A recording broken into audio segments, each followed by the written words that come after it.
¿Has perdido algo tan valioso que sientes que nunca podrás recuperarte? ¿Has sentido que la vida te arrebató tanto que ya no hay forma de volver a estar completo? Estás a punto de conocer a un hombre que lo perdió absolutamente todo en un solo día. Su familia, su hogar, su salud, su razón para vivir. Su historia te va a partir el corazón, pero también te va a mostrar algo que tal vez has olvidado. Que Dios no solo puede restaurar lo que perdiste, puede darte algo aún mejor de lo que tenías antes. Esta no es una historia sobre recuperar lo mismo, es una historia sobre cómo Dios toma pedazos rotos y crea algo nuevo, algo más hermoso, algo que demuestra que ninguna pérdida es el final cuando Dios está escribiendo tu historia. Fernando tenía 36 años cuando su mundo se derrumbó en una tarde lluviosa de abril. Era un hombre ordinario con una vida ordinaria, pero feliz. Trabajaba como maestro de primaria en una escuela rural. Ganaba apenas lo suficiente, pero tenía lo importante: una esposa que lo amaba, 2 hijos pequeños que lo idolatraban y una casa humilde, pero llena de risas. La casa era de construcción sencilla en las afueras del pueblo, con paredes de bloque revocado pintadas de azul cielo, techo de zinc que sonaba hermoso cuando llovía, y 3 habitaciones pequeñas donde cabía exactamente su familia de 4. Los pisos eran de cemento pulido, que su esposa Adriana mantenía brillante con cera casera. Los muebles eran modestos pero cuidados con amor. Un sofá de tela floreada, donde se acurrucaban todos los domingos a ver películas. Una mesa de madera con sillas disparejas, donde cenaban juntos, cada noche contándose el día. Camas sencillas pero cómodas, con colchas que Adriana había cosido ella misma, con retazos de colores. Las paredes estaban llenas de dibujos de los niños pegados con cinta adhesiva, fotografías familiares en marcos baratos y un crucifijo de madera sobre la puerta principal. El olor a café y a pan horneado llenaba las mañanas, mezclándose con las voces alegres de Mateo, de 8 años, y Sofía, de 5, jugando en el pequeño patio de tierra, donde Fernando les había construido un columpio con cuerdas y una llanta vieja. Esa tarde de abril, Adriana y los niños fueron al pueblo a comprar víveres para la semana. Fernando se quedó en casa corrigiendo exámenes de sus estudiantes, planeando la clase del día siguiente, escuchando la lluvia golpear el techo metálico con ese ritmo constante que siempre lo relajaba. No sabía que en ese momento, en una carretera mojada a 10 kilómetros de distancia, un camión con frenos defectuosos se saltaba un alto y chocaba directamente contra el autobús donde viajaban su esposa y sus hijos. La policía llegó a su puerta 3 horas después. Fernando supo antes de que abrieran la boca. Supo por la expresión en sus rostros, por la manera en que quitaron sus sombreros, por el silencio pesado que traían consigo. Las palabras que siguieron fueron como cuchillos. Accidente, lo sentimos mucho. Murieron instantáneamente, no sufrieron. Pero Fernando no escuchó nada después de murieron. Cayó de rodillas en el umbral de su puerta, sintiendo cómo algo dentro de él se partía en 1000 pedazos irreparables. Los días siguientes fueron una pesadilla borrosa. El funeral triple, los ataúdes pequeños de sus hijos, el rostro pálido de Adriana en el cajón, personas diciendo cosas que no significaban nada. Era la voluntad de Dios. Están en un lugar mejor. El tiempo cura todo. Fernando quería gritarles que se callaran, que ninguna de esas frases hacía más soportable el vacío atroz que se había tragado su vida entera. Volvió a una casa que de repente era demasiado grande y demasiado silenciosa. Los dibujos seguían en las paredes, pero ahora eran puñales. Las fotografías sonrientes eran tortura. El columpio del patio se mecía vacío con el viento como un recordatorio cruel de risas que nunca volverían. Fernando no podía comer, no podía dormir. Se sentaba en ese sofá floreado donde solían acurrucarse como familia y lloraba hasta que no le quedaban lágrimas, solo ese vacío sordo que es peor que el dolor. Dejó de ir a trabajar. No podía. La idea de pararse frente a niños de la edad de Mateo y Sofía le era insoportable. Dejó de bañarse, de comer regularmente, de abrir las cortinas. La casa se volvió una cueva oscura donde Fernando se escondía del mundo, que había seguido girando, sin preguntarle si quería seguir viviendo en él. Un mes después del accidente, mientras Fernando estaba sentado en la oscuridad de su sala, mirando la nada, sintió algo dentro de él romperse de una manera diferente. Una rabia ciega contra Dios. Se levantó tambaleante, tomó el crucifijo de la pared y lo arrojó contra el piso con toda la fuerza que tenía. La madera se partió en 2 pedazos. «¿Por qué?», gritó al techo con voz desgarrada. «¿Por qué me los quitaste? ¿Qué hice para merecer esto? Eran inocentes, eran buenos, y tú los arrancaste de mi vida como si no importaran». Cayó de rodillas entre los pedazos del crucifijo roto, sollozando. «Ya no puedo más. No quiero vivir en este mundo sin ellos. No puedo, no puedo». En ese momento de desesperación absoluta, tocaron su puerta. Fernando no quería abrir, no quería ver a nadie. Pero los golpes persistieron, suaves pero insistentes. Finalmente, agotado, abrió la puerta. Era el padre Miguel, el sacerdote del pueblo. Un hombre mayor con ojos bondadosos que había oficiado el funeral. Traía una bolsa con comida. «Fernando», dijo con voz suave, «sé que no quieres visitas, pero no podía dejarte solo. ¿Puedo pasar?». Fernando quería decir que no, pero algo en la mirada del sacerdote, algo que no era lástima sino comprensión genuina, lo hizo hacerse a un lado. El padre Miguel entró, miró alrededor la casa oscura y desordenada, vio el crucifijo roto en el piso y no dijo nada de eso. Simplemente fue a la cocina y empezó a preparar café. Fernando lo siguió como zombi, sentándose en una de las sillas disparejas, mientras el sacerdote se movía con familiaridad por su cocina. Cuando el café estuvo listo, el padre Miguel se sentó frente a él y puso una taza humeante en sus manos. Tomaron en silencio durante varios minutos. Finalmente, Fernando habló con voz rota. «Estoy enojado con Dios, padre, muy enojado. Tanto que rompí el crucifijo. Probablemente voy a ir al infierno por eso». El padre Miguel negó con la cabeza suavemente. «Fernando, Dios puede manejar tu enojo. Él no es frágil. No se ofende porque estés dolido. En este momento creo que prefiere tu honestidad furiosa a una aceptación falsa». Hizo una pausa, sosteniendo su propia taza con manos arrugadas. «¿Puedo contarte algo? Hace 30 años yo también perdí a mi familia, mi esposa y mi hijo, en un accidente antes de entrar al seminario. Estuve donde estás tú ahora, en esa oscuridad donde sientes que nunca volverás a ver luz. Y también le grité a Dios.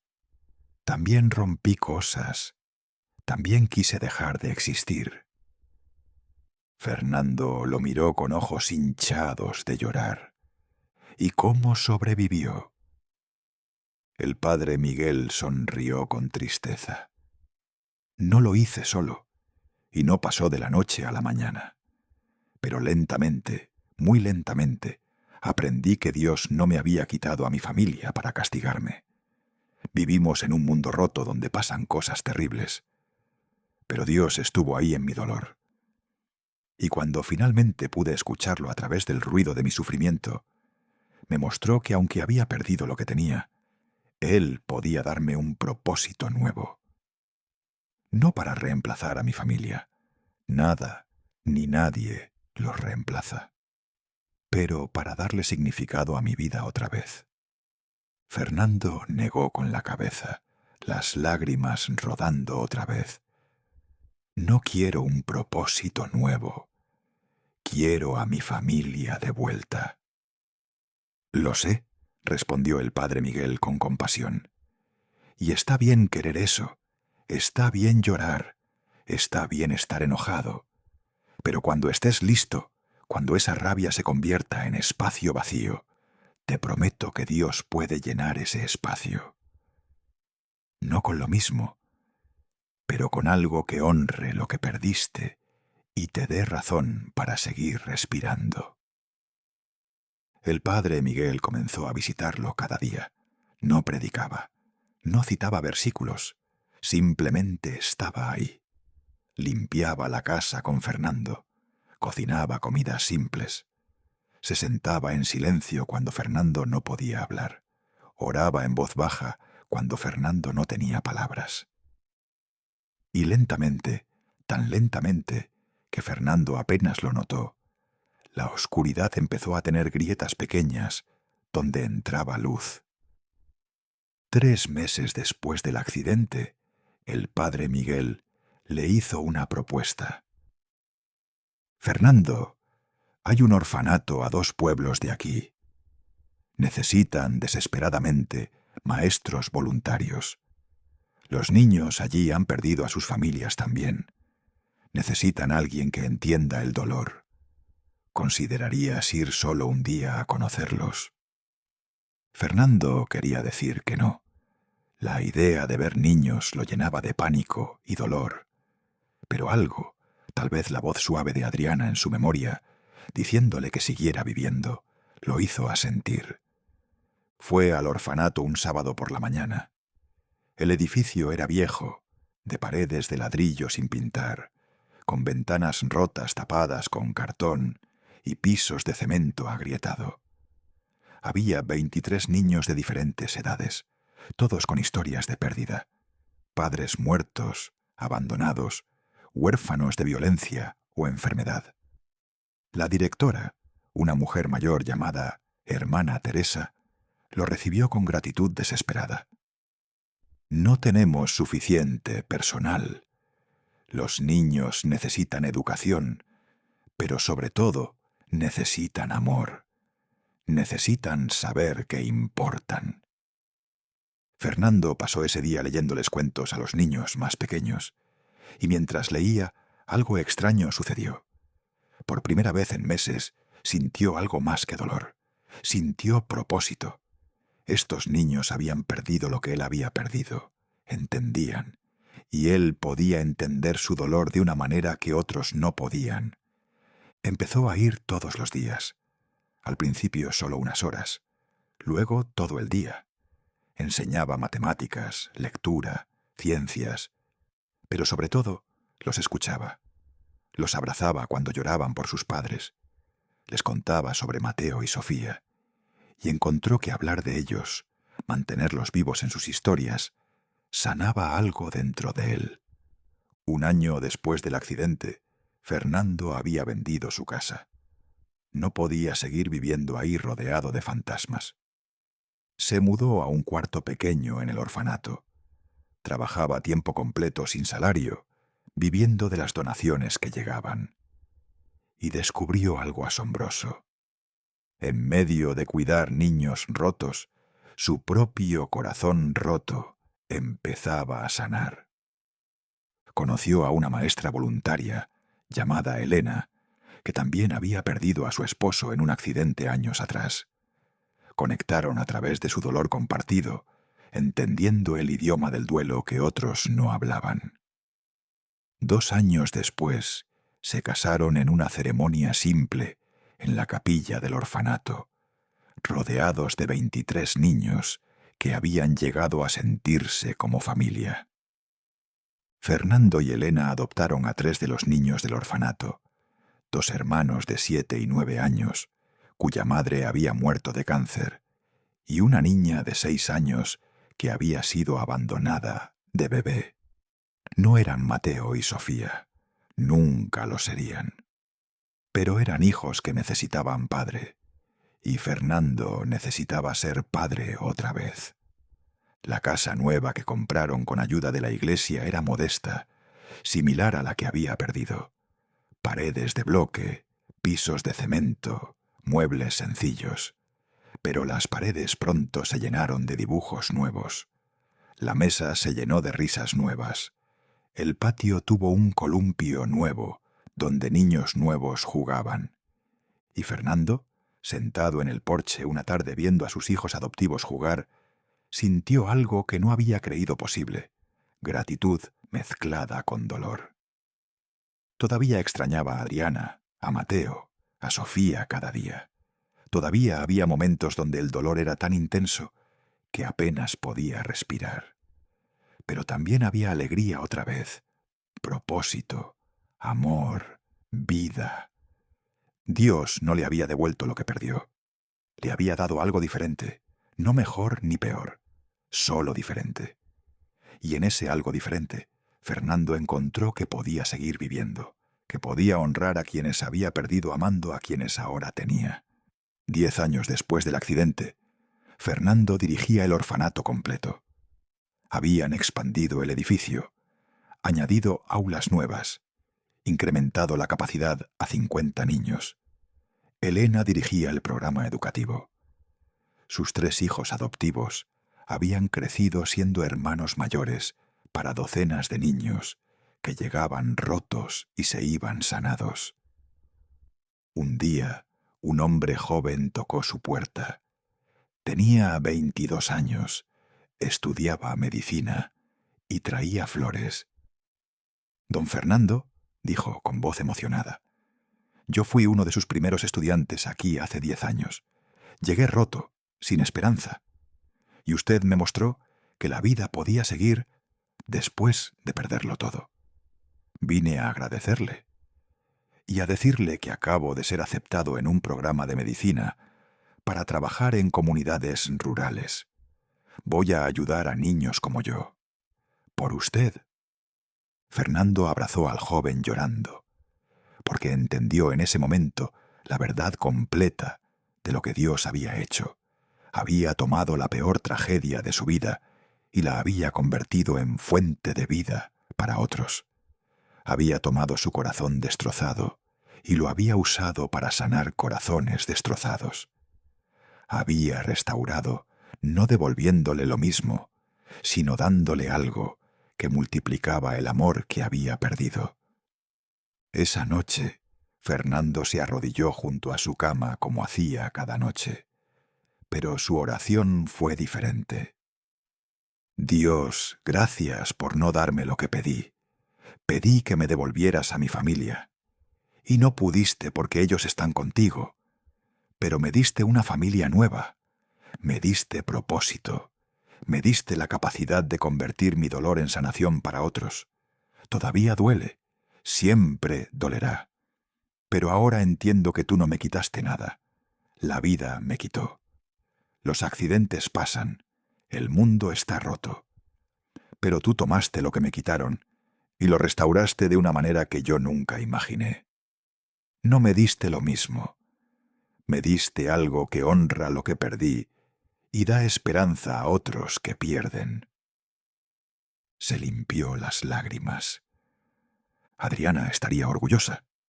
Mateo y Sofía estarían felices de saber que otros niños tienen padre por haberlos perdido yo. No los reemplazo. Los honro. Y sé que un día nos volveremos a ver. Pero mientras tanto, voy a seguir viviendo. Voy a seguir amando. Voy a seguir dejando que uses mis pedazos rotos para sanar a otros, porque esa es la verdad que Fernando aprendió a través del valle más oscuro. Dios no promete que no perderás nada.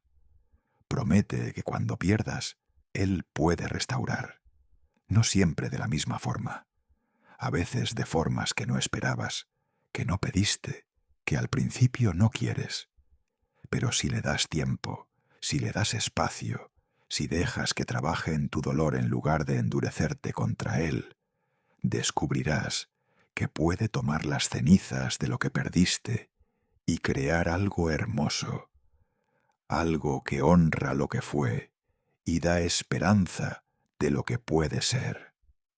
La restauración de Dios no es mágica, no borra el dolor, no pretende que la pérdida no pasó, pero transforma, redime, crea belleza de cenizas, aceite de alegría en lugar de luto, manto de alabanza en lugar de espíritu angustiado. Si esta historia te recordó que ninguna pérdida es el final cuando Dios está escribiendo tu historia, que Él puede restaurar lo que la vida te quitó de maneras que nunca imaginaste, compártela con alguien que está en ese valle oscuro creyendo que nunca volverá a ver luz. Dale like y suscríbete para seguir recibiendo historias que nos enseñan que Dios no solo restaura, transforma, que los finales dolorosos pueden convertirse en comienzos hermosos y que lo que perdiste puede dar nacimiento a algo que multiplica amor en lugar de solo recuperarlo.